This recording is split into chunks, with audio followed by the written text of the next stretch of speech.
Good morning dear students. आज हम लोग सामाजिक धार्मिक सुधार आंदोलन के मुस्लिम नवोत्थान में इकबाल को देखा था और इकबाल के बारे में हमने जाना। तो ये क्वेश्चन जो बनेगा टिप्पणी में वो इकबाल से आएगा या सर सैयद अहमद खान से आएगा। अब इकबाल को लिख लीजिएगा, इकबाल के बारे में लिख लीजिए। अच्छा, अहमद खान के बारे में लिखवा दिया था हमने ना। हाँ, इकबाल के बारे में लिख लीजिए। रविन्द्रनाथ टैगोर और इकबाल, पहला पॉइंट है, पहला पैराग्राफ लिख लीजिए। रविन्द्रनाथ टैगोर और इकबाल दोनों भारतीय नवजागरण या एक ही वर्ड लिखेगा नव उत्थान के कवि हैं, नव उत्थान के कवि हैं।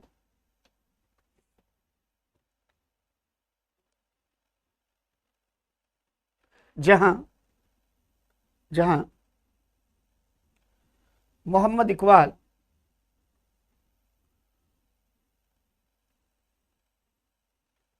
मुस्लिम नव उत्थान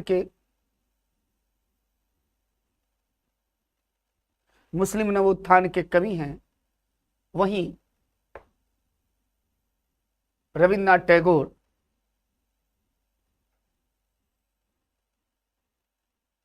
हिंदू नव उत्थान के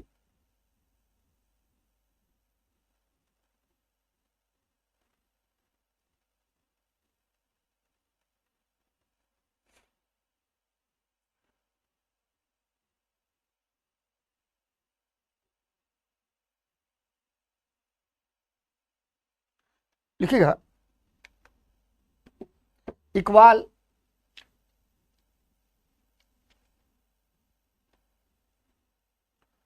और रविन्द्रनाथ टैगोर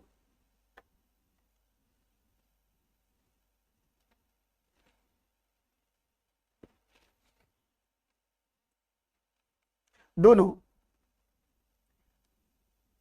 भारतीय संस्कृति की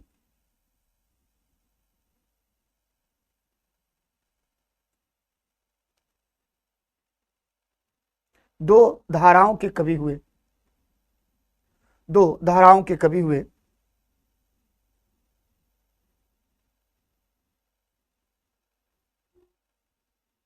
और दोनों ने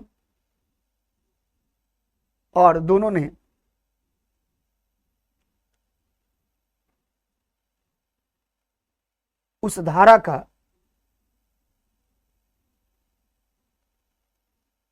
अत्यंत ही रमणीक या अनुपम तरीके से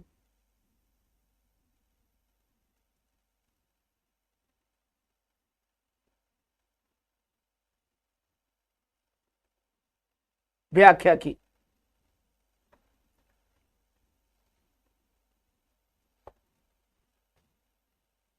पैराफ्रेज करके लिखिएगा, क्योंकि ये दोनों कोरिलेट करके आ सकता है। जहां रविन्द्रनाथ टैगोर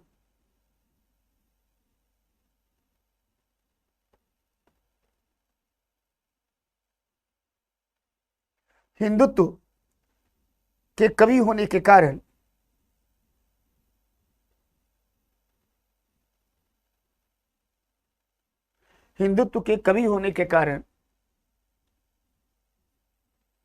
कोमल, अहिंसक और परलोक के प्रेमी हैं।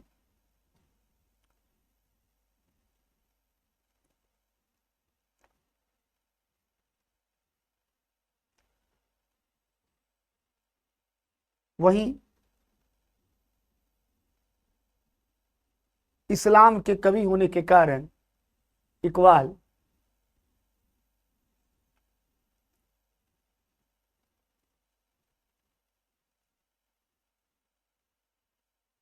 आवेश युक्त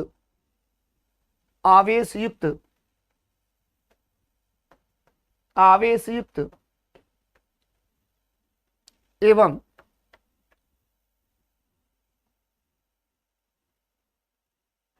इहलौकिकता के इहलौकिकता के या सॉरी इहलौकिकता को प्रोत्साहित करने वाले हैं। थे लिखे थे ना वहां पे हम लोग, तो इहलौकिकता को प्रोत्साहित करने वाले थे।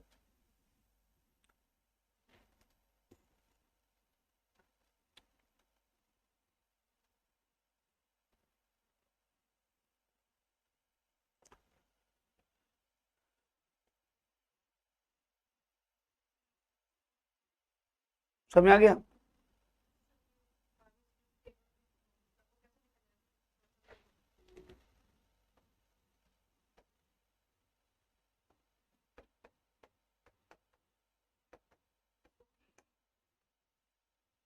ठीक है,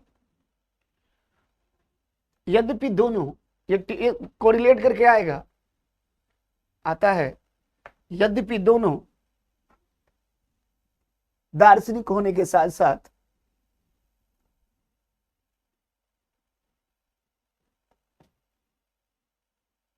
रहस्यवादी कभी भी है, रहस्यवादी कभी भी है।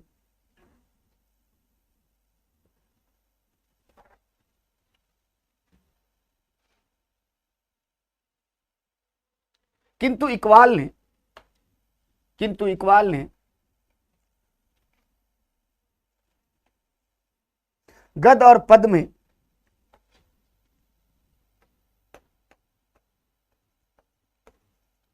ईरानी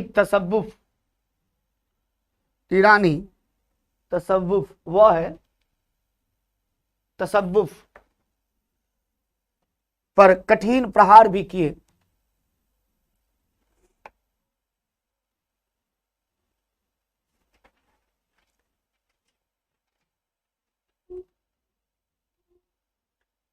तसव्वुफ मतलब आप समझो कि रहस्यवादी यानी सूफी संत, सूफी जो थे वो रहस्यवादी थे तो उनसे प्रेरित थे, लेकिन ये सूफियों पर प्रहार भी किए, जिससे प्रतीत होता है कि वो जो रहस्यवाद से प्रभावित हुए थे वो या तो मतलब ये प्राकृतिक तरीके से नहीं आया, किसी के या तो दबाव में कह सकते हैं या किसी की इच्छा के विरुद्ध भी कई बार आ जाती है जो ये रहस्यवाद से प्रेरित हुए, क्योंकि अगर प्राकृतिक तरीके से आती तो वो भैया उसी चीज का विरोध कैसे करते, समझ रहे हैं? लेकिन रविन्द्रनाथ टैगोर ने विरोध नहीं किया भक्ति का, चैतन्य का, ये सब किसी का। पहला चीज करके लिखिएगा,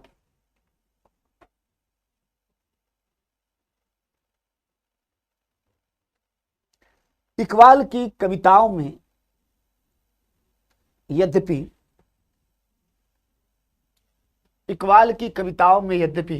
ये सब जीएस में भी काम आने वाले टॉपिक्स हैं, यद्यपि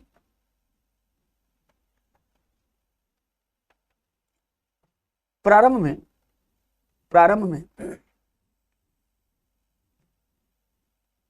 भारत की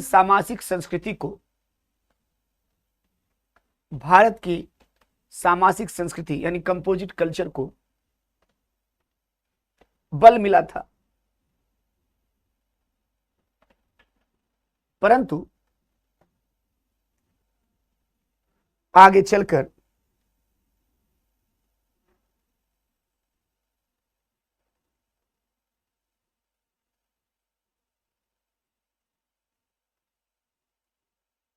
जिस प्रकार से उन्होंने कई ऐसी चीजों की रचनाएं की, परंतु आगे चलकर जिस प्रकार से उन्होंने कई ऐसी चीजें लिखी या कई ऐसी रचनाएं की जिससे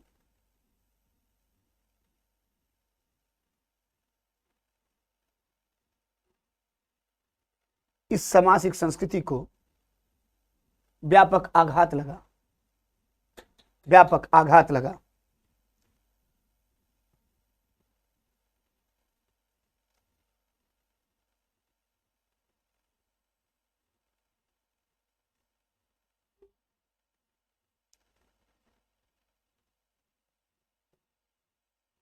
कई बार यह प्रश्न उठता है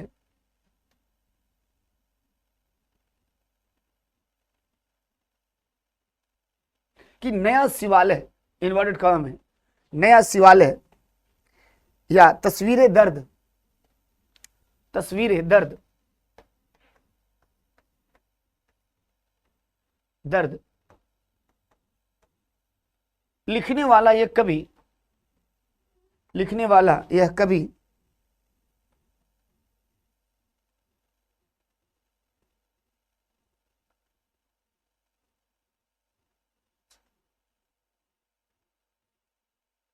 भारत की सामाजिक संस्कृति, भारत की सामाजिक संस्कृति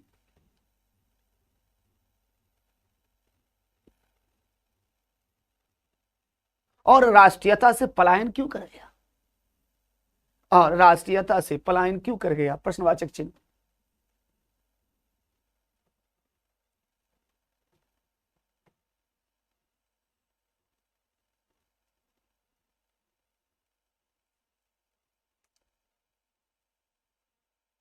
परंतु इसमें हैरान होने की अत्यधिक आवश्यकता नहीं है, परंतु इसमें हैरान होने की अधिक या अत्यधिक आवश्यकता नहीं है।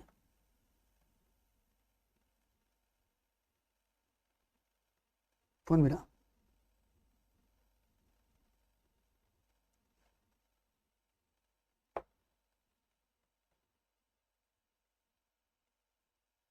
क्योंकि संत हो या सुधारक, क्योंकि संत हो या सुधारक,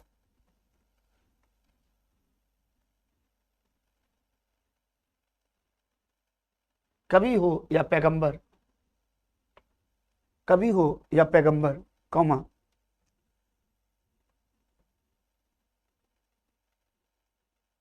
वह उन परिस्थितियों से पलायन नहीं कर सकता, वह उन परिस्थितियों से पलायन नहीं कर सकता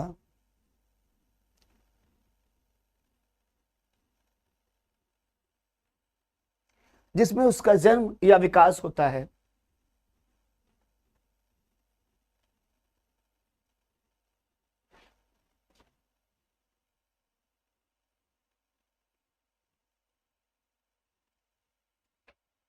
कभी भी तो सामाजिक प्राणी होता है, देखिएगा,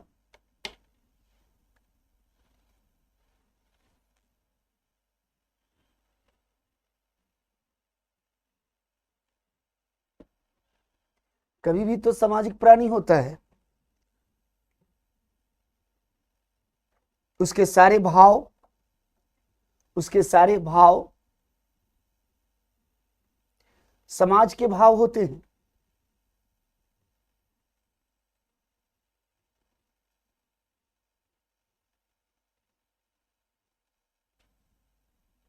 एक तुलना करके पूछेगा, या पूछेगा कैसे कि भाई एक व्यक्ति है, चाहे वो अहमद खान हो या ये है, तो जब इतने बड़े शायर है, इतना विद्वान है, इतने बड़ी कवि है, आखिर वो व्यक्ति जब इतनी अच्छी अच्छी बातें करता है, जिन्ना के साथ भी यही हुआ। जिन्ना जो है वो आप देखिएगा, और मैडम भीकाजी कामा, तो जिन्ना और मैडम भीकाजी जो कामा है, वो दोनों जो है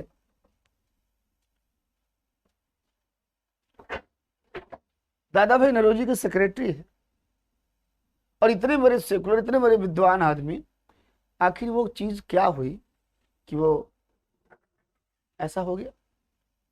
तो मैं यहां बात कर रहा हूं इकबाल की, मैंने लिखवाया भी आपको। तो अब जो इतिहासकार या विद्वान को लगता है कि भाई इतना शुरू में सामाजिक संस्कृति की बात किया इस व्यक्ति ने, इस व्यक्ति ने इतना जो है हिंदू मुस्लिम एकता की बात की, आखिर वो पलायन क्यों कर गया। तो वो सर पकड़ के बैठ जाता है, ऐसे सोचता है कि यार क्या हो गया, लेकिन वो भूल करता है कि कभी भी तो सामाजिक प्राणी होता है। वो जिस परिवेश में उसका जन्म होगा, उसका विकास होगा, तो वो जो भावनाएं हैं उसको प्रभावित करेगा ना, क्योंकि उस समाज के जो भाव होते हैं, वो भाव, उसी भाव से तो कवि का जन्म होता है। फिर इकबाल इससे अपवाद कैसे? मैं बहुत अच्छी बात बता रहा हूँ आपको। मैं अक्सर जैसे बुद्ध पढ़ाया था तो मैं बताया भी था, आप लोग को तो याद नहीं होगा, क्योंकि याद करना भी बहुत बड़ा गुनाह है ना। अच्छी बात है कि याद नहीं है। गाना भी है ना, क्या तुम्हें याद है? नहीं, हाँ, वो राज फिल्म की गाना है, बहुत पहले आई थी, जब छोटे छोटे होंगे, शायद आप बोल भी ना पाते हो। आपका डेट ऑफ बर्थ कितना है? नहीं, तब तो बोल पाते होंगे, चल भी पाते होंगे, बस समझ नहीं पाते थे, बस ये एक थोड़ा सा था। 5-6 साल का बच्चा तो ज्यादा समझ नहीं पाता, 6-7 साल है ना। तो एक बात बताओ आप बहुत प्यार से, आपको लगता है कि एक सुधारक आता है, एक पैगंबर आता है, और वो सुधारक और पैगंबर समाज में सुधार करता है, तो सुधारक या पैगंबर का, पथ प्रदर्शक का जन्म तब नहीं होता जब वो चाहता है, तब होता जब समाज, जनता या वहां के वातावरण में उसकी आवश्यकता होती है। जब जनता एकदम व्यग्र हो उठती है, तब जाकर वो किसी को एक्सेप्ट कर सकती है, स्वीकार कर सकती है। समझ में आई बात? जिस समय बुद्ध का अवतरण हुआ या महावीर का उदय हुआ, तो उस समय पूरे वायुमंडल में अहिंसा व्याप्त थी। सामाजिक अनिवार्यता थी कि अहिंसा को बल प्रदान किया जाए, और ये करने वाला कभी ब्राह्मण नहीं हो सकता। ये करने वाला जब भी होता तो क्षत्रिय ही होता, क्योंकि वैश्य और शूद्र को इतनी सक्षमता नहीं थी, इतनी उनमें क्षमता नहीं थी कि वो इसको आगे बढ़ाते। और यही वजह है कि बुद्ध और महावीर को लोगों ने इस प्रकार से समर्थन प्रदान किया। समझ रहे हैं आप ध्यान से? भारत के अंदर या किसी भी देश में, किसी भी समाज में, ये जो कवि होता है, कवि का काम इतना होता है कि आप आम जनता पता नहीं कर सकती। आम जनता को पता नहीं होता कि समाज किस दिशा में जा रही है। उसे क्या पता होगा समाज की स्थिति कैसी है? वो कवि और दार्शनिक के बस में ही होता है। और तभी जो है कहा भी जाता है कि प्रत्येक समाज जो होता है वो एक कवि की राह देखता है, क्योंकि कवि के माध्यम से ही वो सामाजिक विकास, सामाजिक उन्नति की गहराइयों का या ऊंचाइयों का, उन्नति का पता लगाया जा सकता है। जिस समाज में कवियों की संख्या कम है, या जिस समाज में साहित्यकार हो, कवि हो, जिनको बहुत ज्यादा सम्मान न मिला, तो समाज विकास नहीं होता। अर्थात जिस समाज में वाणी की स्वतंत्रता न हो, जिस समाज में साहित्य की या साहित्य सृजन की स्वतंत्रता न हो, वो समाज कभी उन्नतिशील हो ही नहीं सकता। क्योंकि एक पथ प्रदर्शक समाज का होता कौन है? कवि और साहित्यकार होता है, कवि होता है। क्योंकि साहित्य हर लोग पढ़ता नहीं है, साहित्य हर लोग नहीं पढ़ता। साहित्य जो होता है समाज का एक वर्ग होता है, एक निश्चित वर्ग है जो उसका अध्ययन करता है। लेकिन कवि जो होता है, जो कविता होती है, वो भले ही एक वर्ग पढ़ता है, लेकिन वो प्रचार प्रसार सभी वर्गों में होता है, क्योंकि वो मौखिक होता है। जो पद होता है, पद का प्रसार मौखिक तरीके से हो सकता है, कहानियों का प्रसार मौखिक तरीके से होने में सदियां लग जाती है। मानते हैं नहीं? कबीर की जो वाणी थी या दोहे थे, वो कबीर के वाणी या दोहे अगर पद में, गद में होता, तो आम जनता उतना द्वेलित नहीं होता, चैतन्य नहीं होता। लेकिन कबीर के जो वाणी थे, जो उनके उत्तराधिकारियों ने बाद में उसको जो लिखा, और कबीर जिस प्रकार से बातें करते थे, वो जो कि पद में था, तो क्या हुआ, वो प्रचार और प्रसार होता गया। आई बात समझ में? कुछ समझ में आई बात है? तो इसलिए जो है आप यह मानो कि जैसा समाज होगा वैसी जहां मतलब वैसी स्थिति होगी, तो उससे प्रभावित कौन होगा? उससे प्रभावित कवि भी तो होगा। तो वो पहले राष्ट्रवाद की बात करेगा। जब समाज में परिस्थितियां बदलेगी, परिस्थितियां परिवर्तित होगी, तो वो फिर उन्मुख होगा किधर? वो बात करेगा पृथकतावाद की, वो बात करेगा अलगाववाद की। पैरा चेंज करके लिखिएगा।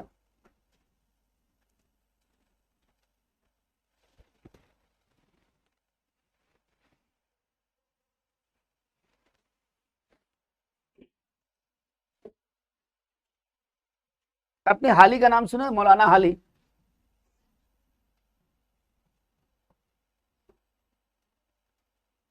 कल बता रहा था हमने। देखिए, किसी भी कवि का जो उदय होता है, मैं एक बार समझा देता हूं। तो इकबाल जो भारत की पृष्ठभूमि में आया, इकबाल, तो मोहम्मद इकबाल ऐसे ही नहीं आए।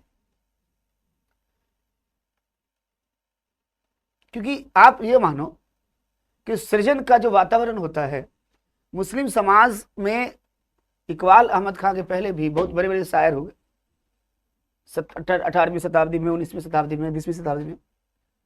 लेकिन वो जो वातावरण तैयार करता है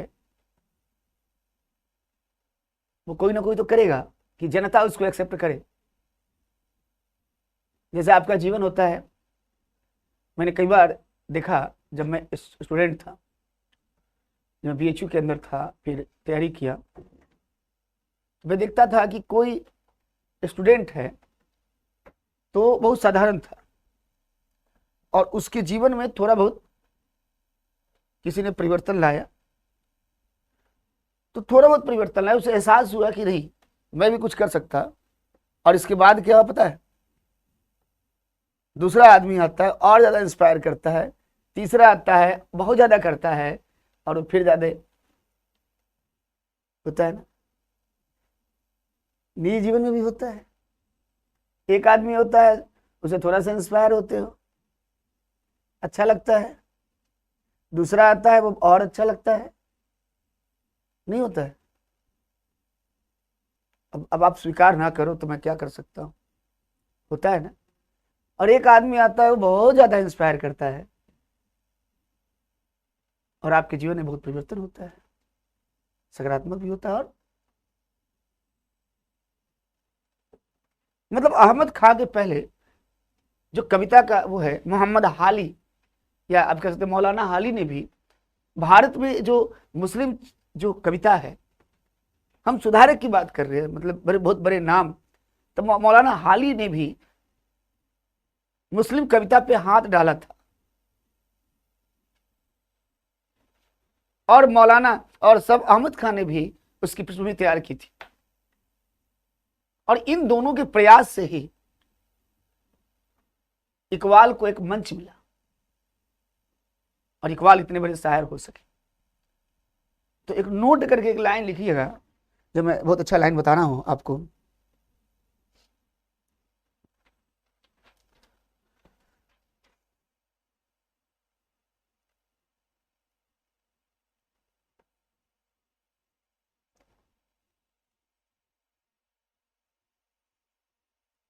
ऐसा माना जाता है कि, नोट में लिखिएगा, ऐसा माना जाता है कि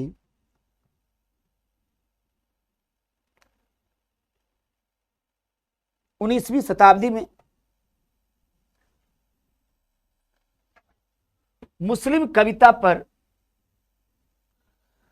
हाथ तो मौलाना हाली ने डाला था।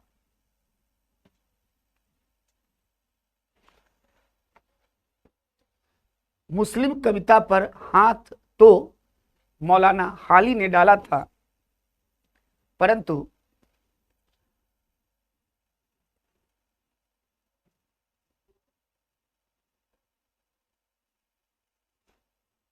वे सिर्फ इकबाल के, या वे सिर्फ इकबाल की पृष्ठभूमि, वे सिर्फ इकबाल की पृष्ठभूमि तैयार कर सके, इकबाल की पृष्ठभूमि तैयार कर सके।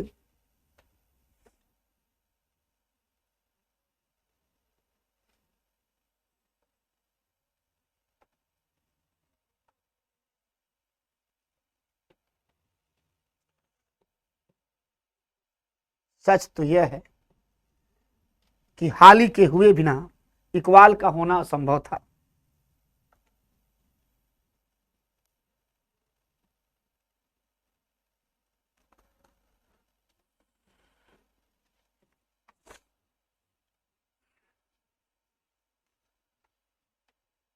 देखिए,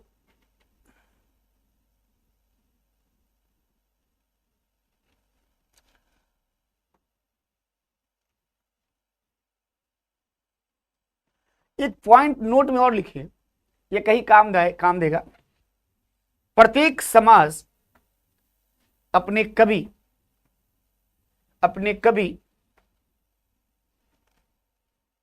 के आगमन की राह देखता है। प्रत्येक समाज अपने कवि के आगमन की राह देखता है।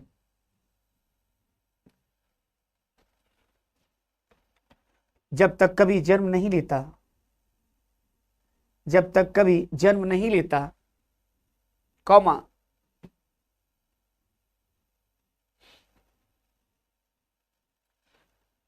तब तक समाज को यह पता नहीं चलता कि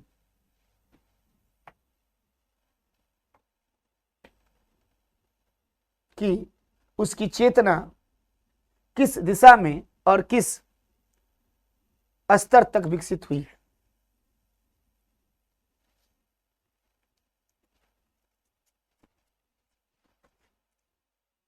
उसकी चेतना किस दिशा में और किस स्तर तक विकसित हुई है।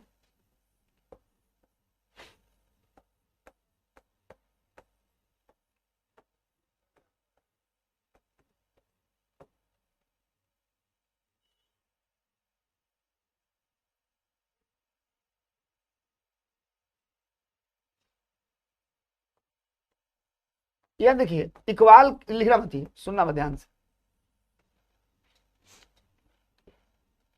इकबाल अब जैसे सुधार कैसे करें, देख रहे हो, सुधार के कई तरीके होते हैं। एक तरीका होता है कविता के माध्यम से, जैसे एक आप होता है जैसे राम मोहन राय टाइप से, कि वो किताब पढ़ा, सीखा और प्रेस पत्र पत्रिकाओं के माध्यम से, समाचार पत्र माध्यम से ब्रिटिश सरकार पर दबाव बनाकर। एक तो ये माध्यम होता है। दूसरा माध्यम क्या होता है, साहित्य सृजन करके और कविता के माध्यम से। रविन्द्रनाथ टैगोर जैसा व्यक्ति दूसरे में आ गए कि वो सृजन के माध्यम से सुधार ला रहे हैं। प्रेमचंद्र, समझ रहे, आई बात समझ।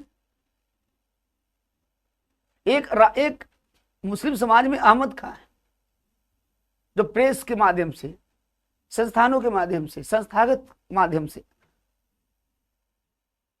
तहजीब उल अखलाक के माध्यम से, सभ्यता और नैतिकता, इसके माध्यम से सुधार लाते हैं। और दूसरा इकबाल जैसे लोग हैं जो कविता और सृजन के माध्यम से लाते हैं। समझ में आ रहा है कि ऊपर से ऐसे जा रहा है, ऐसे ऐसे, ऐसे, ऐसे। सहज चीज है, आईएएस में यही लिखना है। समझ में आ रही बात। मतलब दो प्रकार के लोग होते हैं समाज सुधार हुए। और अभी भी एक कवि है, साहित्यकार है, जो देखता है समाज में सृजन करता है, आपको बताता है। और दूसरा है अन्ना हजारे टाइप से लोग, मेधा पाटकर टाइप से लोग। वो कैसे, वो संस्थागत माध्यम से विरोध करता है, धरना प्रदर्शन करके, सरकार पे दबाव बनाकर करता है ना, नहीं करता। अब इनके पास दो ऑप्शन, चार ऑप्शन जैसे आपके लिए होता है, लेकिन दो रास्ते मिलेंगे जीवन में। फिल्म देखना आप, दो रास्ते, हर आदमी के जीवन में दो रास्ते होते हैं। जैसे दो आत्मा परमात्मा।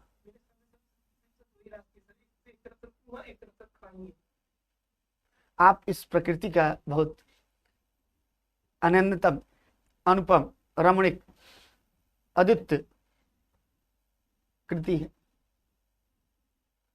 ऐसा प्रतीत होता है मुझे। क्यों खाई वाली स्थिति कहां से आ गई मेरे जीवन में? आपके जीवन, वो आप खुद ही सृजन किए उस कुआं को भी, खाई को। हमें तो लग रहा है समुंदर और बंगाल की खाड़ी भी है उसमें, वो ज्यादा है।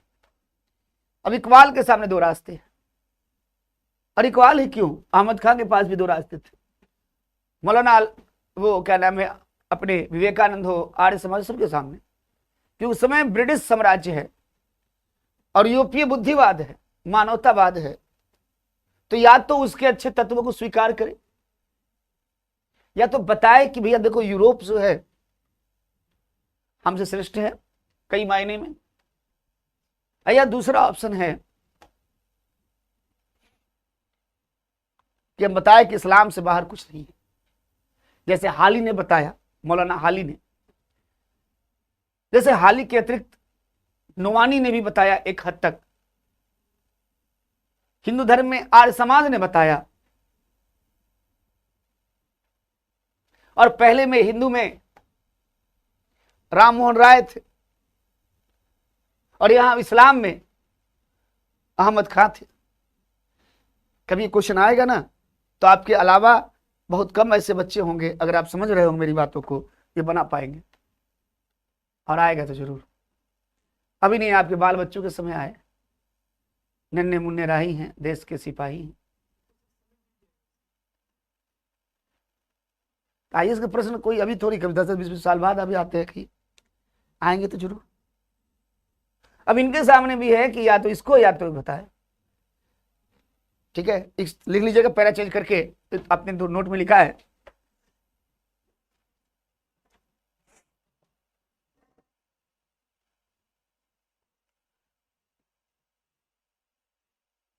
लिखेगा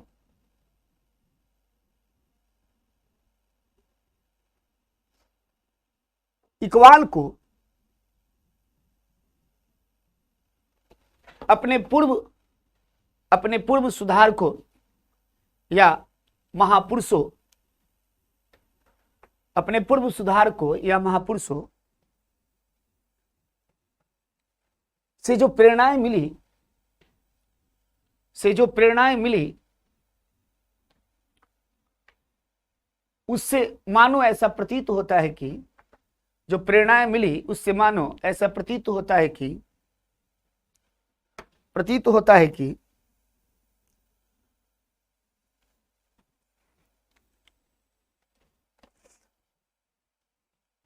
मुस्लिम नवोत्थान के मार्ग में दो उपाय थे। मुस्लिम नवोत्थान के मार्ग में दो उपाय थे। फर्स्ट लिखिएगा,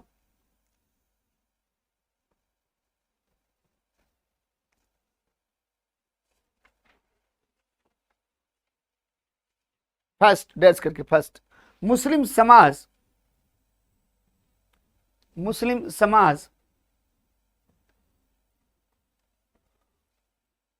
यूरोपीय विज्ञान और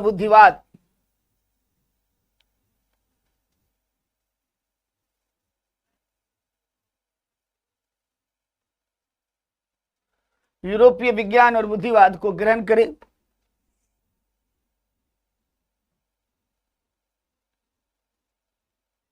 और लौकिकता पर बल प्रदान करे।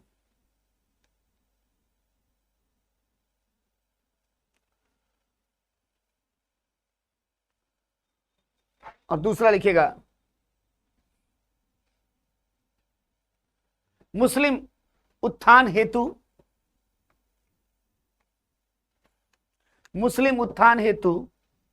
मुसलमानों को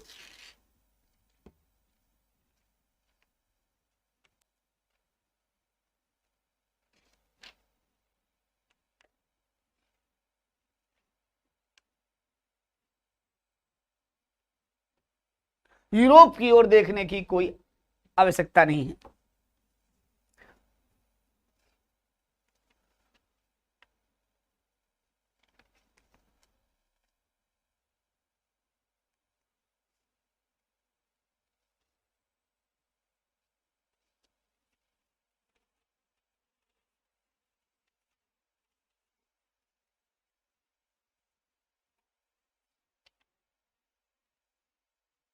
कोई दिक्कत?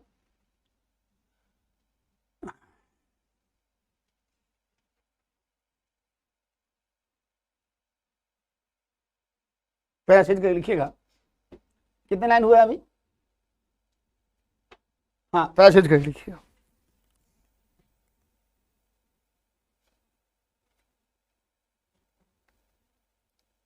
कालांतर में इकबाल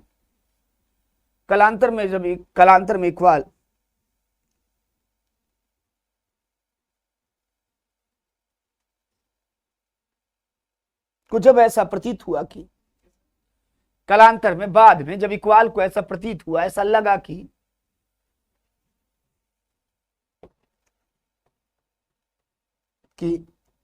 भारतीय प्रजातंत्र में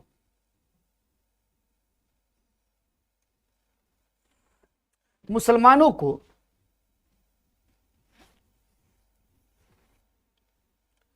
प्रमुख भागीदारी मिलने की संभावना नहीं है,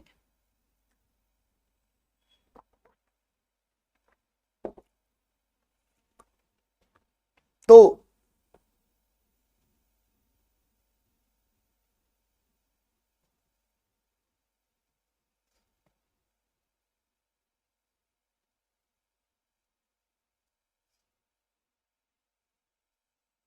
उन्होंने प्रजातंत्र को नकार दिया,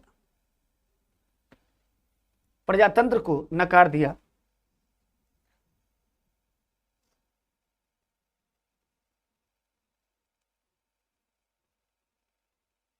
चूंकि मुसलमान या इस्लाम, चूंकि इस्लाम संपूर्ण संसार में फैले हुए थे, विस्तारित थे, चूंकि इस्लाम संपूर्ण संसार में या संपूर्ण संसार में विस्तारित थे, अतः उन्होंने एक ऐसी राष्ट्रीयता की कल्पना की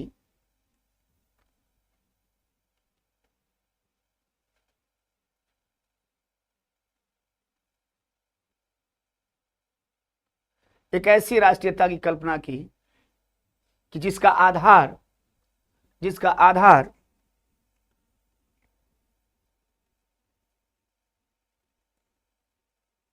राष्ट्र नहीं कौमा धर्म था।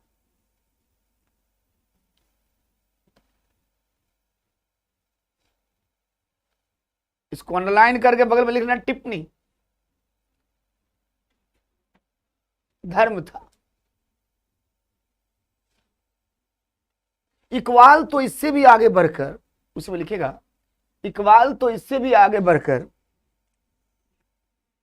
इस्लाम को सर्वश्रेष्ठ धर्म, इस्लाम को सर्वश्रेष्ठ धर्म,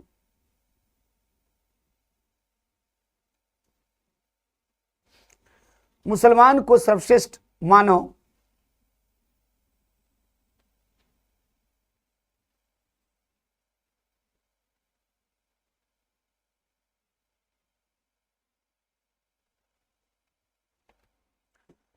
और इस्लामी बंधुत्व को राष्ट्रीयता का श्रेष्ठतम रूप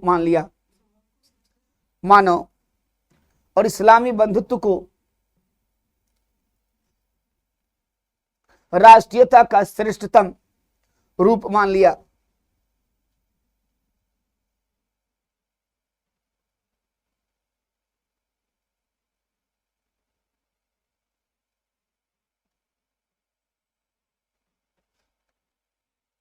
अच्छा आप बताओ, हो गया? समझ में आ रहा है ना? मतलब जब इकबाल, मैंने इकबाल पे क्यों इतना बल दे रहे हैं, मैंने इकबाल को अहमद खान से कभी कम नहीं समझा, समझ रहे हैं? इकबाल को अहमद खान पे सब नहीं, दोनों पहले हिंदू मुस्लिम एकता की बात करता है, जिन्ना भी करता है, देख रहे हो?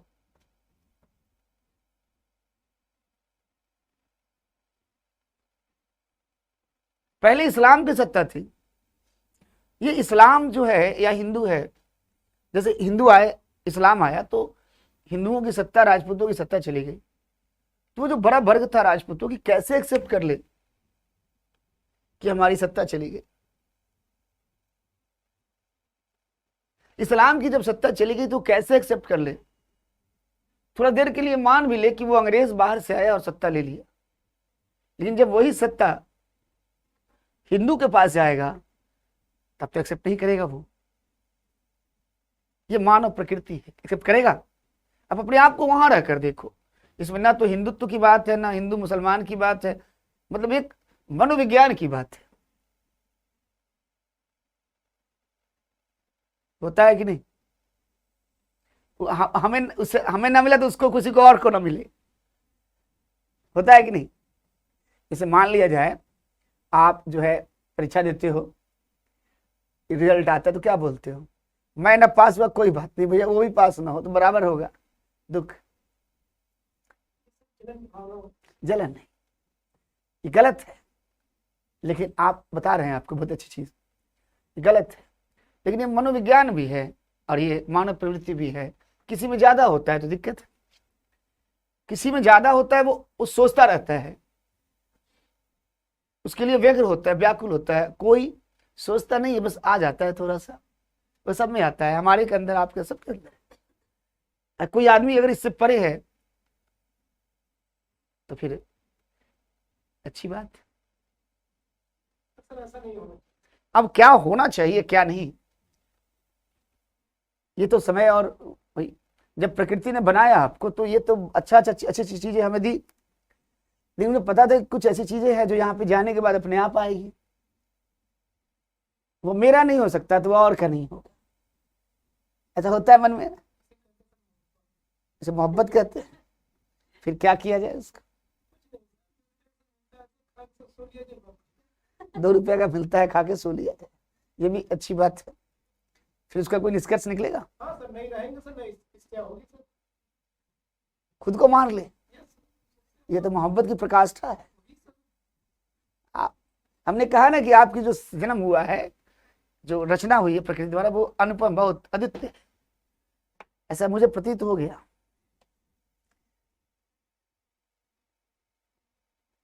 जब इकबाल ने देखा कि यार मुसलमान को तो सत्ता में पहले जैसी भागीदारी मिलेगी नहीं, और वही चीज तो किसने देखा, वही चीज देखा था, आप ये मान लो, क्या नाम था उनका, अहमद खान,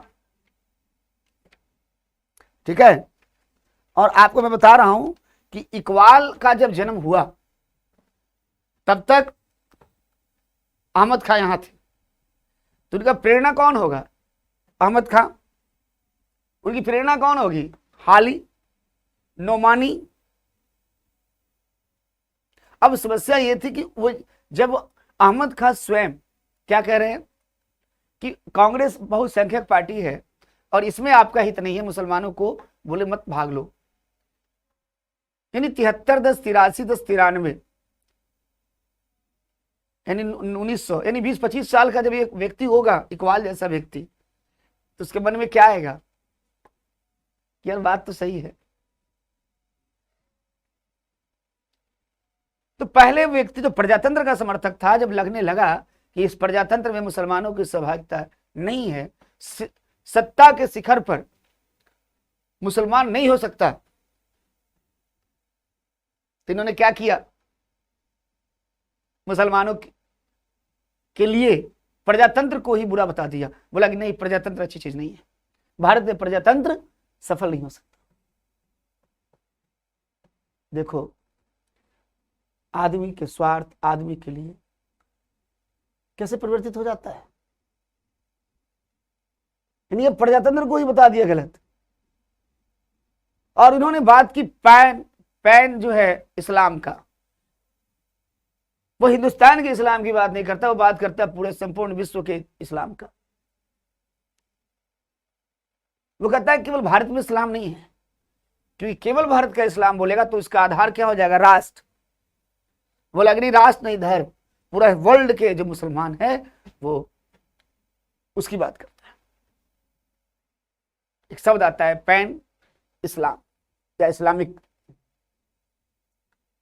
वो कहता है इस्लाम से बेहतर कोई धर्म नहीं है, इस्लाम से बेहतर कोई मानव नहीं है, और जो फ्रेटर्निटी है, जो बंधुत्व है, इस्लाम से बेहतर तो है ही।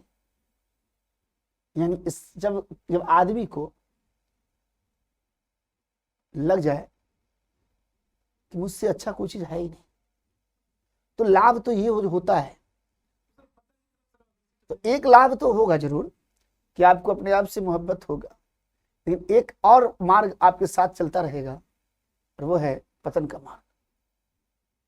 शुरुआत में लाभ तो होगा, जैसे आपको लोग आई एम द सुप्रीम, मैं हूं के, कोई अपने में खोए रहो, अपने से मोहब्बत करो, अपने लिए जियो, अपने लिए मरो, तो एक लाभ तो है कि आपको अपने आप से मोहब्बत होगा, अच्छा लगेगा।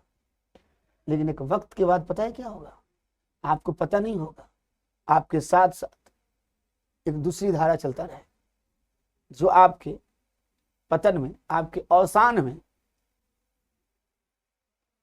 वो साथ साथ सहयोग दे रहा है। अरे एकाएक क्या होगा, इस्लाम को ही पता नहीं हुआ, ये अपने आप को पृथक कर लिया, ये अपने आप को अलगाववाद में कर लिया। हाँ एक बात तो है, कुछ भी हो जाए, इसने ख्वाहिश थी, किसने, इकबाल। ख्वाहिश समझते हैं, इच्छा। अरे इच्छा बोलो तो मजा नहीं आता, मजा नहीं आता। ख्वाहिश बोलो, हालांकि लिख आंसर राइटिंग में नहीं लिख सकते, आंसर राइटिंग में तो इच्छा ही लिखेंगे। मतलब इस्लाम को पहली बार, जैसे आपके जीवन में पहली बार कोई एहसास दिलाता है कि आप बहुत अच्छे हो, आप आईएएस बन सकते हो, आप कुछ कर सकते हो। पूरे समाज में मान लिया जाए, घर में, अरे निकम्मा है यार, चल दिल्ली जा तैयारी कर, कुछ नहीं कर सकता, कहते हैं ना। और जब कोई टीचर हो, कोई दोस्त हो, कोई फ्रेंड हो, घर में कोई भाई हो, बहन हो, और बोले कि आप अच्छा कर सकते हो, बहुत लोग बोलते हैं। लेकिन यार ये बताओ, अब तक कौन ऐसा व्यक्ति था जिसने इस्लाम के अंदर, इस्लाम को, मुसलमानों को यह बताया कि आपकी अपनी आइडेंटिटी होगी, एक वक्त आएगा जो इस्लाम का अपना क्या होगा, एक वजूद होगा, फिर से उसकी अपनी पहचान होगी। जहां बहुसंख्यक है वहां पे उनके अपने स्वायत्ता होगी। ये ख्वाहिश दिया किसने?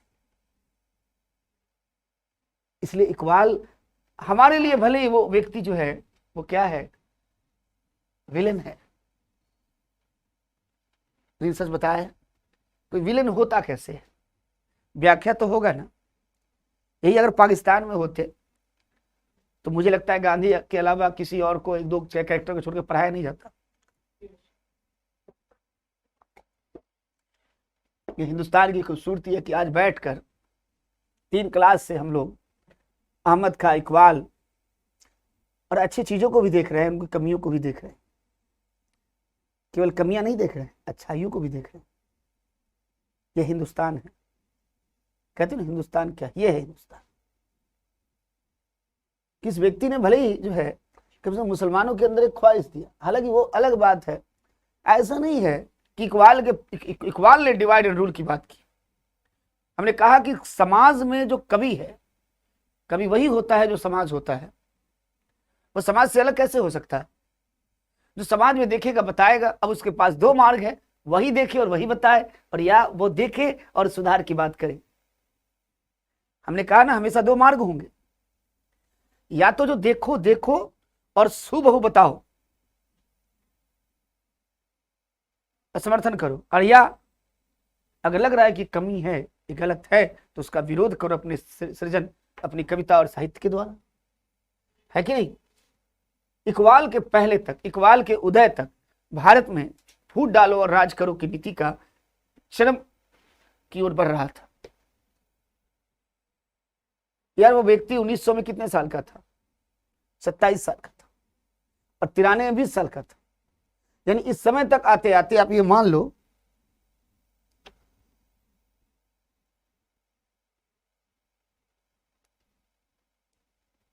हाँ, अभी एक बच्चा जो है, बच्ची बता रही है, रूबी है ना, क्या मैं जरा ये कर सकता हूँ सर?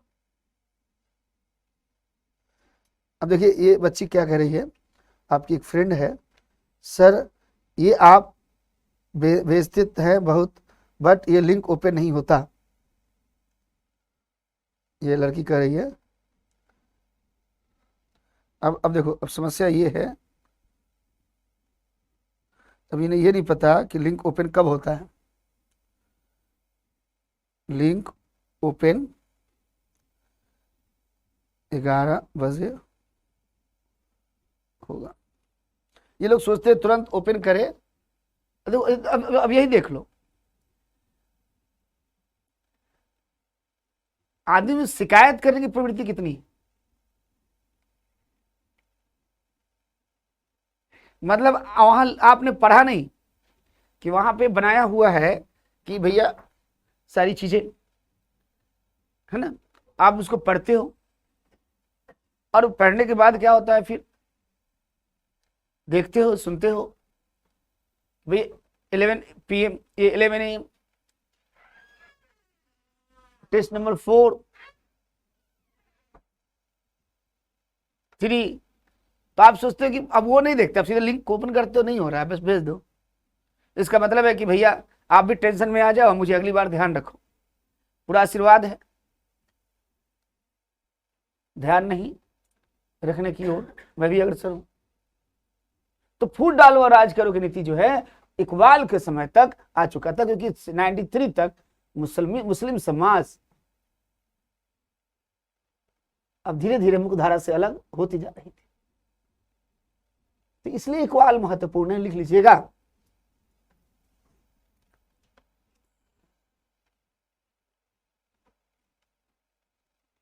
भारतीय इस्लाम के जागरण में या भारतीय इस्लाम के नवोत्थान में, पहला चेंज करके, भारतीय इस्लाम के नवोत्थान में या जागरण में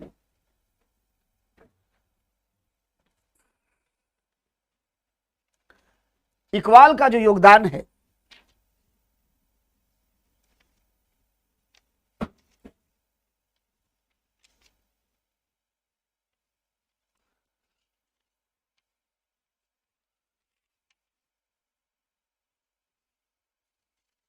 इकबाल का जो योगदान है वो अतुलनीय एवं अद्वितीय है।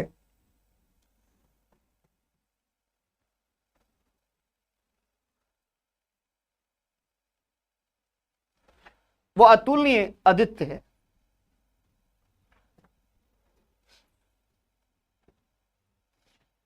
मुसलमानों के लिए इकबाल का सबसे बड़ा योगदान यह है कि मुसलमानों के लिए इकबाल का सबसे बड़ा योगदान यह है कि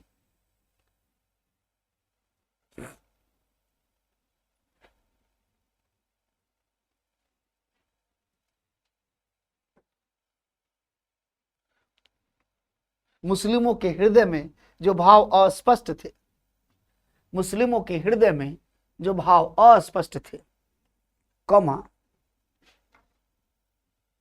इकबाल ने उसे स्पष्ट बना दिया,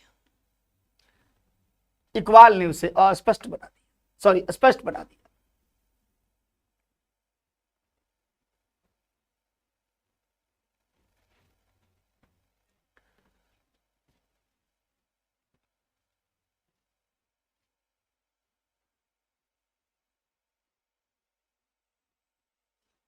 मुसलमान बेचैन और व्यग्र थे,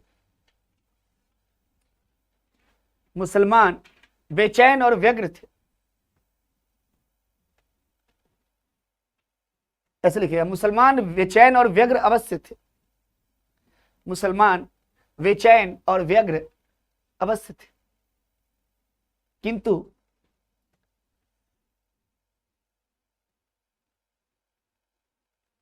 उन्हें स्वयं इसका पता नहीं था कि वे क्या चाहते हैं, किंतु उन्हें स्वयं इसका पता नहीं था कि वे क्या चाहते हैं।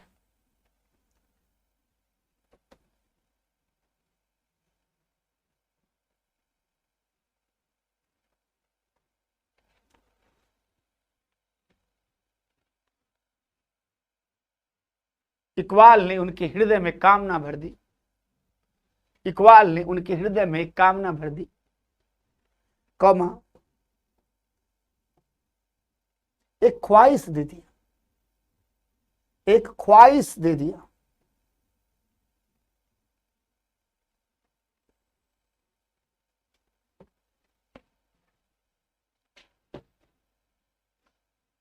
और साथ ही साहस और आत्मगौरव की प्रेरणा भी प्रदान की, साहस और आत्मगौरव की प्रेरणा भी प्रदान की।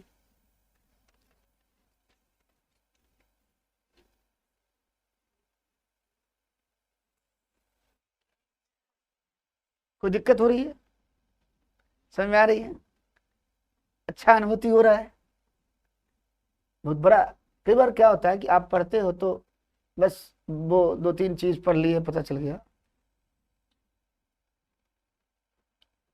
भावात्मक समाजवाद समझते हो क्या होता है? तो सर आत्मा से बात करो।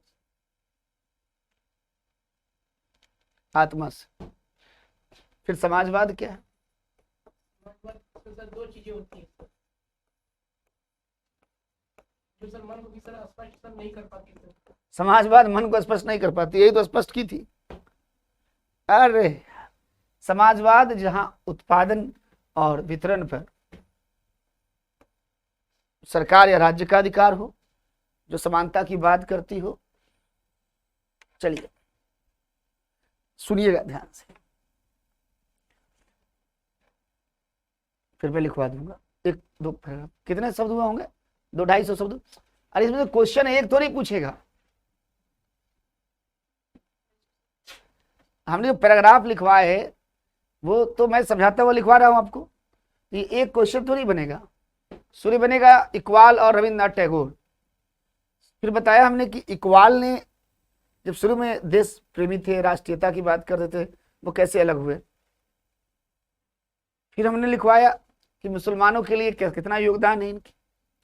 अब एक लास्ट जो चीज है, देखो इन्होंने क्या हुआ, जब रूस की क्रांति हुई, आपने सुना होगा, तो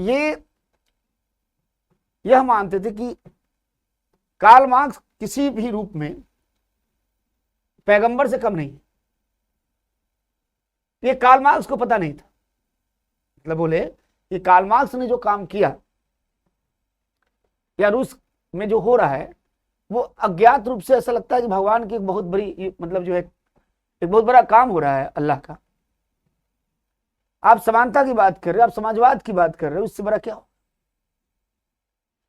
भाई। रूस में समाजवाद की बात की, शोषित वर्ग का पहली सरकार बनी। लेकिन अब यहां बात है कि उन्होंने बोला कि यार ठीक है, लेकिन यार 1917 के पहले से ही जो रूस का चर्च था, जो ईसाई पादरी या ईसाई धर्म था, वो भ्रष्ट हो चुका था।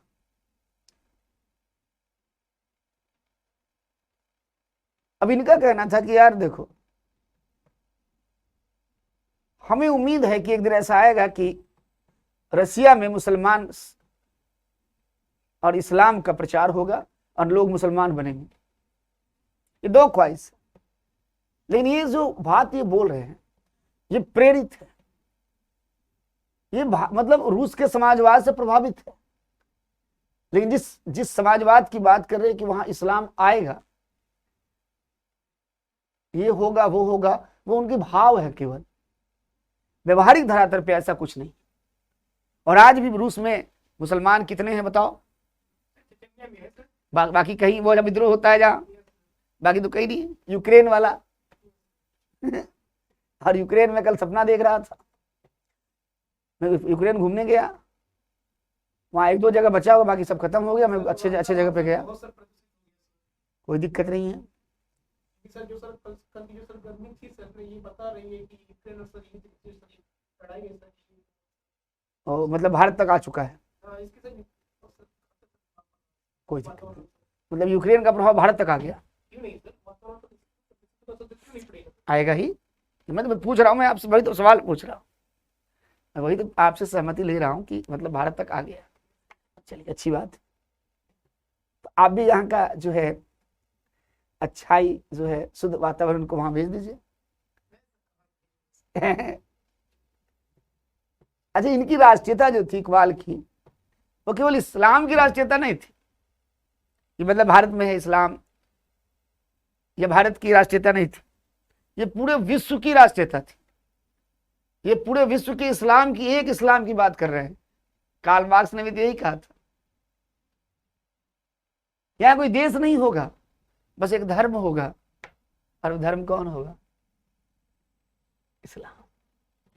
मतलब एक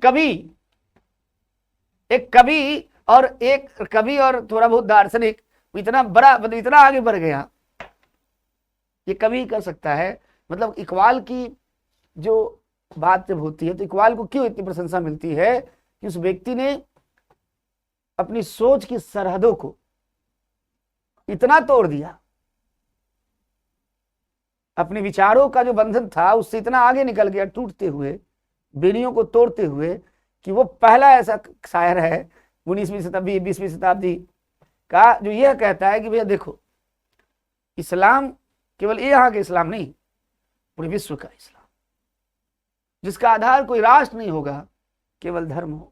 लो सब थे सर, अगर देखा जाए सर तो कहीं ना कहीं सर सब देखने को मिलता भी है सर। और यही तो उसके, हमने क्या कहा, साथ साथ चल रहा है, आवश्यकता है। और यही वजह है कि आज मुस्लिम समाज को नजरें टिकाए बैठी है एक सुधारक और एक कवि के लिए, जो उन्हें बताए, उन्हें गहराइयों का एहसास दिलाए, उन्हें बताए कि किस चीज की आवश्यकता है। गलत कर रहे है ना? ये जो आप आज जो इस्लाम है, ये केवल ये हर देश का एक एक दो दो ऐसे ऐसे आदमी हैं, सब एक जगह हो गया, हर देश परेशान है, जिसकी बात आज से 500 साल बाद किया जाएगा। लेकिन जब बात 200 साल बाद किया जाएगा तो उसमें केवल इस्लाम ही क्यों, उसमें कोई भी धर्म नहीं होगा 500 साल बाद। लेकिन आपने 500 साल बाद की बात की अभी कह रहे हैं, और उसमें धर्म को जोड़कर कह रहे हैं।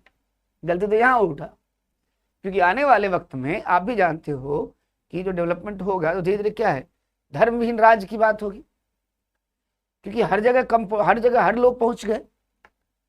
पहले सरहदें हुआ करती थी, हर धर्म के लोग हर जगह नहीं रहते थे ना, मानते हैं कि नहीं? हर कोई हिंदुस्तानी नहीं था, अरब में केवल इस्लाम रहते थे, थोड़ा बहुत दूसरे समुदाय के लोग रहते थे, मानते हैं ना? यूरोप में क्रिश्चियन ज्यादा थे मैक्सिमम। लेकिन आज क्या केवल यूरोप में केवल क्रिश्चियन है, अरब में केवल मुसलमान है, या भारत में केवल हिंदू है? अब ऐसी स्थिति में कोई एक व्यक्ति, क्या कोई एक राष्ट्र बोल सकता है कि मैं आई एम इस्लामिक कंट्री, या मैं हिंदू देश हूं? संभव है? अभी धीरे धीरे बेरिया, फिर क्या होगा, फिर संघर्ष होगा, जो अभी हो रहा है हर देश में हो रहा है ना, राजनीति के नाम पे, उसके नाम पे हर देश में हो रहा है ये। अब अमेरिका चले जाओ, यहाँ इंडिया में या अरब में हो रहा है कि नहीं? एक समय आएगा जब इनसे परे होकर बात किया जाएगा, लेकिन जब परे होकर बात करेंगे तो उसमें धर्म तो नहीं होना चाहिए ना।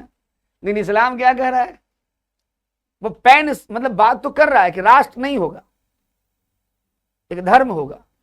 लेकिन 500 साल बाद 400 साल बाद की बात आज कर रहा है, लेकिन उसका आधार भी क्या है, धर्म को बना दिया। तो भैया लड़ेगा, मरेगा।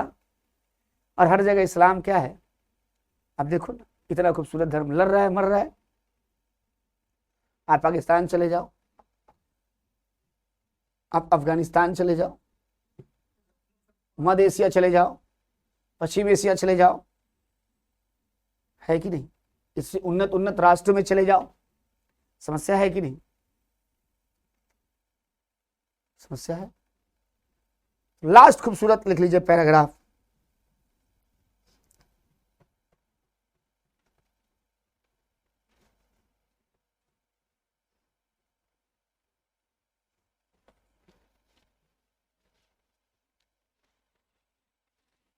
लिखिएगा।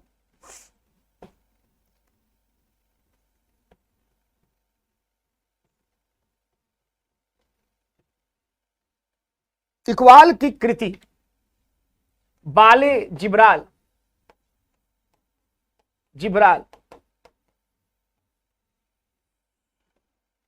जिब्रील लिख रहे, जिब्रील सॉरी, बाले जिब्रील, बाले जिब्रील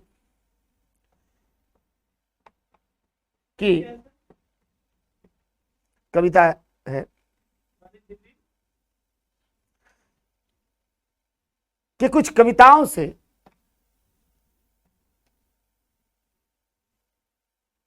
उसके, ये सॉरी, कुछ कविताओं से उनके, या इकबाल के, उनके लिख लीजिएगा, उनके समाजवाद के प्रति अटल विश्वास प्रकट होता है।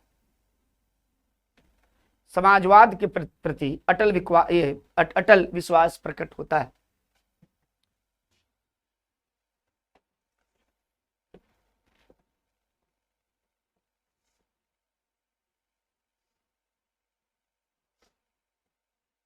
वाले जिब्रील ने बड़ा अच्छा शेर है, जो अक्ल का गुलाम है वो दिल न कर कबूल।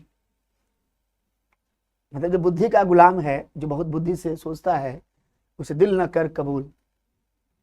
वाले जिब्रील में है। यहाँ पता चलता है कि किस प्रकार से ये वाले जिब्रील में इन्होंने दिखाया कि लेनिन जो है वो कैसे लेनिन के मुंह से उपदेश निकल रहा है।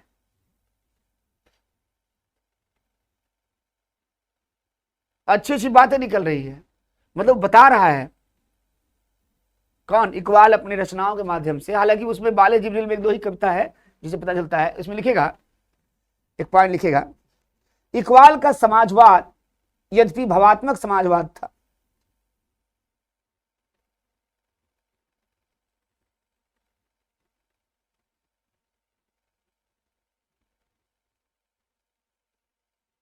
कौमा बुद्धि से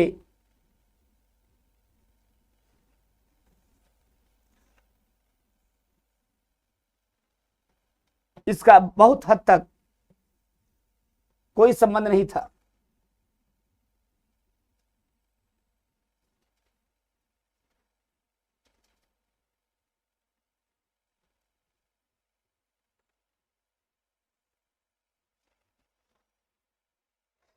इकबाल की कविताओं से जो निष्कर्ष निकलता है,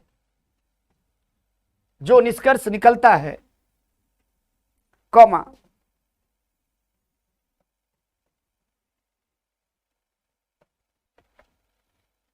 वह यह है कि धर्म और समाज, धर्म और समाज कौमा दोनों दो तत्व हैं, दोनों दो तत्व हैं, और एक अच्छे समाज में दोनों के कुछ अंश विद्यमान होने चाहिए।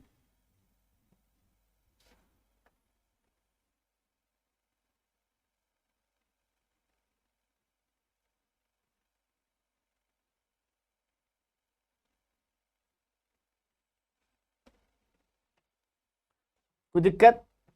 लास्ट पैराग्राफ लिख लीजिए। इकबाल ने जिस राष्ट्रीयता का, या इकबाल ने जिस राष्ट्रीयता की व्याख्या किया, इकबाल ने जिस राष्ट्रीयता की व्याख्या की,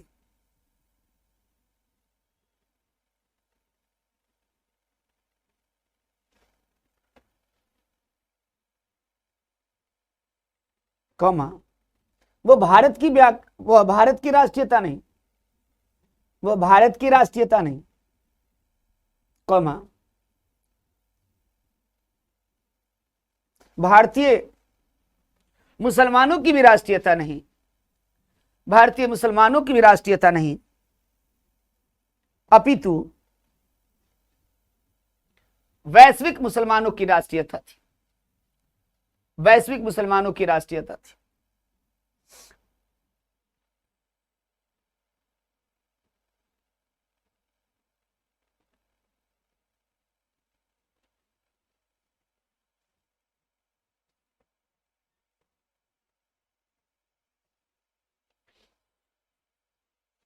राष्ट्रीयता के इसी रूप को प्रदर्शित करने के लिए अंग्रेजी में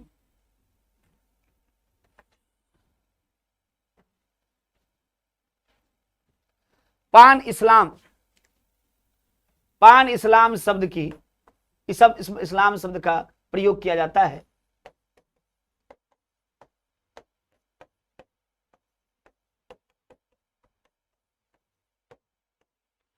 इस्लाम शब्द का प्रयोग किया जाता है,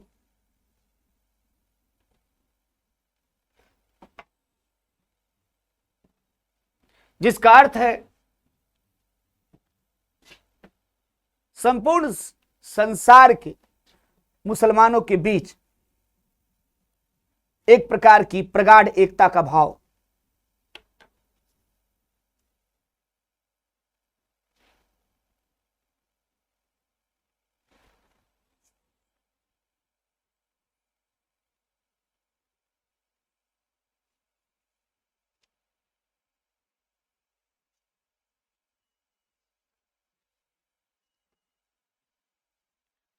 कोई दिक्कत?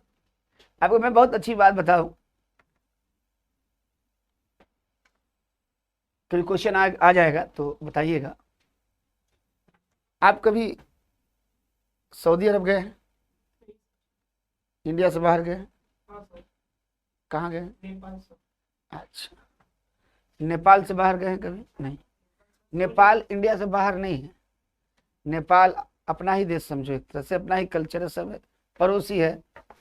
तो ये सुबह में जाइएगा ना, शाम में मतलब घूम के चले जाइएगा, 2 घंटा में नेपाल। और नेपाल में बिहार से लोग जाते हैं ना, आसपास के लोग, सीतामढ़ी है उधर, सब है। पता है क्या होता है, अगर बैग वगैरह ना ले जाओ ना ज़्यादा भारी, तो चेक भी नहीं होता, केवल ऐसे लगा के लाइट डिटेक्टर चेक होता है। अब तो थोड़ा चेक भी होता है, पहले तो वो भी नहीं होता था। वहाँ के लिए वीज़ा की जरूरत पड़ती है। फिर आप अगर बैग टांग के वहाँ से वहाँ टहलो ना, वहाँ जो बॉर्डर का एरिया है ना, जो जिला है, आप ये मान लो वहाँ से विवाह शादी होता रहता है। ये सर मैं गया हूँ सर शादी बहुत बहुत बहुत बेहतर है। विराटनगर वगैरह में चले जाओगे तो आप ये समझो कि वो सब हिंदुस्तानी मैक्सिमम है। कहता है विदेश के, कैसे मान लें? है सर। आप अपने आप को संतुष्ट क्यों करते हो? क्यों सर? तो सर क्योंकि सर वो सर कंट्री है सर, और भारत भी सर एक कंट्री है सर। चलिए ये मैं मान लिया कंट्री है, डिफरेंस होगा सर कि भैया जी। डिफरेंस बहुत है। कभी अरब गए हो? नहीं सर, जाना भी नहीं चाहता हूँ सर। क्यों? क्योंकि सर मेरे से लोग सर वहाँ वही रह ही नहीं पाएंगे सर। सर उनके हाथ काट लिए जाएंगे सर। आप और सर आंखें फोड़ दिए जाएंगे सर, तो क्या? पान इस्लामिक जो मैंने शब्द लिखवाया कि जो पूरे विश्व के मुसलमान एक होने की बात करता है, मैं इसलिए बता रहा था कि आप अरब के मुसलमानों से मिलो, इंडिया के मुसलमानों से मिलो, आप यूरोप जाओ, वहां के ईसाइयों से मिलो, भारत के हिंदुओं से मिलो, सिखों से मिलो, यहूदियों से मिलो, बौद्ध और जैन सबसे मिलो, लेकिन सबसे ज्यादा अगर किसी में यूनिटी है वो तो इस्लाम में है। सर कहने की बात। अब बता रहे हैं किस प्रकार की यूनिटी है, बता रहा हूं मैं किस प्रकार की बात कर, जो मैं आना चाहता हूं। पैन इस्लाम की बात तो हजरत मोहम्मद साहब ने भी कहा, उन्हें इस्लाम की एकत्व पे एकता पे बल दिया। इस्लाम भले ही आपस में लड़ते रहे, लेकिन जब भी उसका सामना काफिरों से हुआ या विधर्मियों से हुआ, इस्लाम एक हो गया। मेरा एकता इस संदर्भ में देखो, संघर्ष और विचार की जो संघर्ष है या राजनीतिक संघर्ष चलेगा, धार्मिक हो तो हर धर्म में है, तो उससे इस्लाम हो, हिंदू हो या ईसाई हो, कोई नहीं बच सकता। संघर्ष तो चलता है ना, हर धर्म में कुछ ऐसे लोग होंगे जो इसको नहीं मानेंगे, कुछ लोग होंगे जो इसको मानेंगे, तो होगा ना वैचारिक स्तर पे। फिर इससे देश का भी निर्माण होगा, समाज का भी निर्माण होगा। लेकिन एक बात तो माननी होगी, ऐसी एकता न तो हिंदू में है न ईसाई में है। कैसी एकता कि भले ही आपस में संघर्षरत हो, लेकिन जब भी सामना विधर्मियों से हुआ, ये एक हो गए। सर अजरबैजान सर आर्मेनिया से युद्ध हो रहा था सर, तो पाकिस्तान और सर तुर्की ने सर अजरबैजान को साथ दिया था, क्योंकि सर आर्मेनिया साथ सर किसी ने नहीं किया था। जैसे अफगानिस्तान का इशू था, तो मुझे आज भी याद है कि जब अफगानिस्तान का इशू था, पाकिस्तान तो खुलकर इनडायरेक्टली सपोर्ट कर रहा था, कहीं अमेरिका को तो कहीं अफगानिस्तान को, क्योंकि मजबूरी भी थी उसकी। लेकिन मैं बहुत सारे देशों का पढ़ रहा था, वहां की जनता जो है वो किसी भी स्थिति में लादेन के अगेंस्ट नहीं था, एक हो गया। मेरा पार्टनर जो है कभी बीएचयू में हुआ करता था, जो जब बाद में उसको पता चला ऐसे ऐसे है, तो बहुत खुश हुआ वो कि अमेरिका बम गिरा, मुझे आके बताया, तो हम बोले चलो कोई बात नहीं, क्योंकि हम लोग बहुत ज्यादा निरपेक्ष आदमी थे, हम लोग का मतलब है, अब वहाँ मरे घटे हमें मतलब बहुत ज्यादा, चूंकि टीनेजर थे और बहुत ज्यादा उससे मतलब भी नहीं था, तो एक में टीनेजर ही थे और बहुत ज्यादा नहीं मतलब था कि, और मतलब आज भी नहीं है कि केवल विचार प्रकट कर सकते, गलती दोनों की थी, इतना तो समझ में था मुझे। लोग खुशी से बताया कि देखो ना ऐसे हुआ। लेकिन जब अफगानिस्तान के प्रति जो नीति अपनाई गई अमेरिका के द्वारा, वो बहुत दुखी हुआ उससे, और वही नहीं मैक्सिमम लोग हुआ, हम लोग भी हुए। ये है खासियत। तो कभी यह मत समझना कि पान इस्लामिक की जिसकी बात किया गया इकबाल ने की, वो पान इस्लामिक केवल इकबाल, इसके पहले भी हजरत साहब के समय भी ये चीजें थी और उनके द्वारा ही प्रतिपादित की गई। ये ध्यान दीजिएगा आप। जब एक वक्त ऐसा है सर रिवॉल्ट मुसलमानों में, हर आदमी कहता है, वो टेंशन लेना ही सब। और ये भी सब देश सर की चलिए, हाँ, वो तो बोलेगा ना, सब बोलेगा, कोई बात नहीं, परेशान नहीं होना इन सब चीजों की। चलिए, ये क्वेश्चन आपके आएंगे, है ना।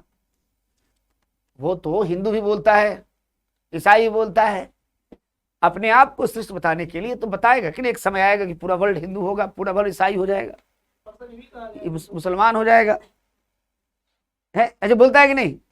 आप हिंदुओं से जाके मिलो, जो इस क्षेत्र के बहुत बड़े प्रकांड तथाकथित, आप ईसाइयों से मिलो जाकर, ईसाई कहता है कि पूरा वर्ल्ड यीशु की धरती होगी। हर आदमी अपनी अपनी धरती सोच रहा है, सोचने तो क्या दिक्कत है, हमें सोचना है, पास हो जाना है बस। चलिए,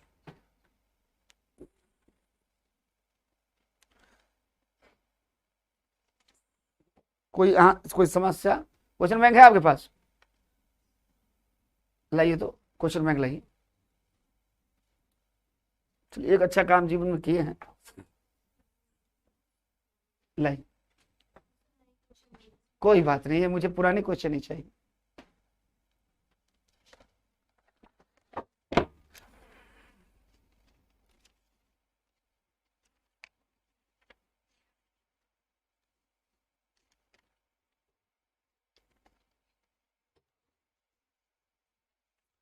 देखिएगा क्वेश्चन कैसे है।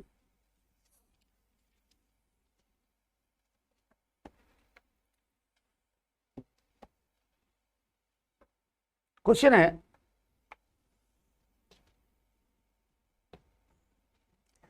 हालांकि सुनिएगा ध्यान से, 2014 में सवाल पूछा गया था। हालांकि श्री रामकृष्ण नौ हिंदुवाद के एक पैगंबर बन गए थे, परंतु उन्होंने कभी किसी नए धर्म की स्थापना की दावा कभी नहीं किया। रामकृष्ण परमहंस की बात।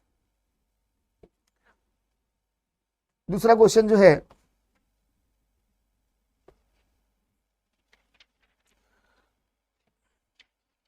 दयानंद का है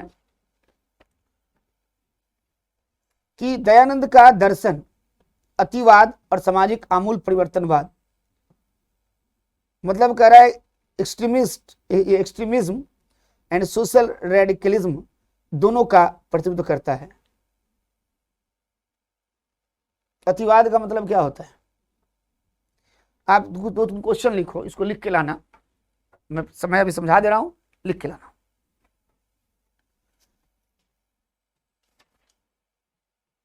दो क्वेश्चन, ज्यादा नहीं।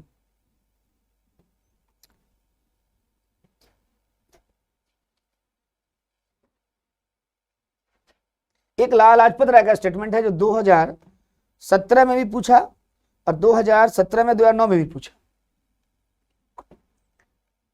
आर्य समाज को, इन्वर्टेड कॉमा में लिखेगा, आर्य समाज को भारत में पश्चिम से, आर्य समाज को भारत में पश्चिम से आयातित स्थितियों के परिणाम के रूप में, आयातित स्थितियों के परिणाम के रूप में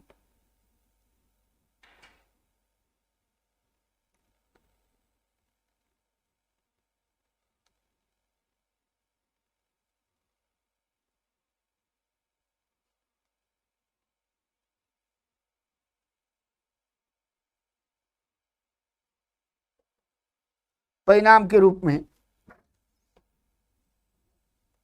कॉमा, पूर्णतः तार्किकतः घोषित किया जा सकता है, पूर्णतः तार्किकतः घोषित किया जा सकता है,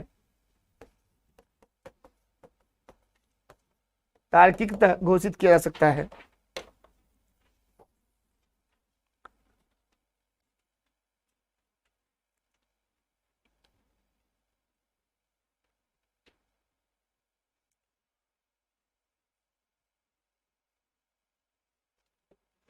टिप्पणी कीजिए। और दूसरा है स्वामी दयानंद का दर्शन, स्वामी दयानंद का दर्शन अतिवाद एवं सामाजिक आमूल परिवर्तनवाद, कॉमा, दोनों का प्रतिनिधित्व करता है। आमूल परिवर्तनवाद दोनों का प्रतिनिधित्व करता है, प्रमाणित कीजिए। दोनों का दोनों का प्रतिनिधित्व करता है, प्रमाणित कीजिए।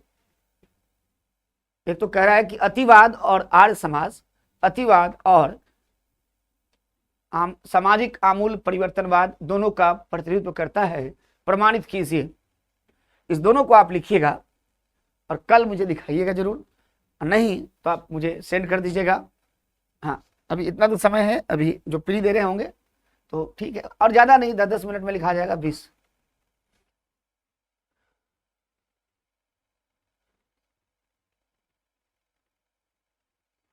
ये अप्रैल कितना तारीख है? 15 है ना। तो चूंकि आपकी प्री कब है? जून में। प्री कब है?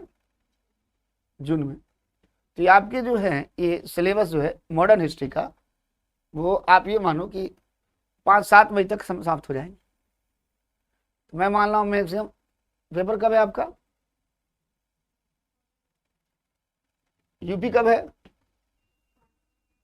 यूपीएससी 6 जून को है और वो 12 जून को है ना। तब तक 1 महीना मिलेगा आपको, है ना, अपना ऑप्शनल। फिर मैं 1 महीना के लिए ये खत्म हो जाएगा, फिर देखेंगे, नए बच्चे पढ़ लेंगे। हाँ ठीक है, तो आज के लिए इतना ही रहने दीजिए। कल आप लोग पढ़ के आइएगा।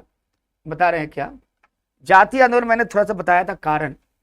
तो भारत में दलित आंदोलन जो है कल हम लोग देखेंगे। अंबेडकर बहुत चर्चा में है आजकल। मैं देख रहा हूँ कि एक आदमी, किसी ने वीडियो डाला और पर पूरे हर आदमी को एक शौक होता है बताने का। अच्छी बात है कि यूट्यूब से एक फायदा हुआ है कि लोग सबका बना बना के डाल रहे हैं। चलिए कल हम लोग देखेंगे दलित आंदोलन को।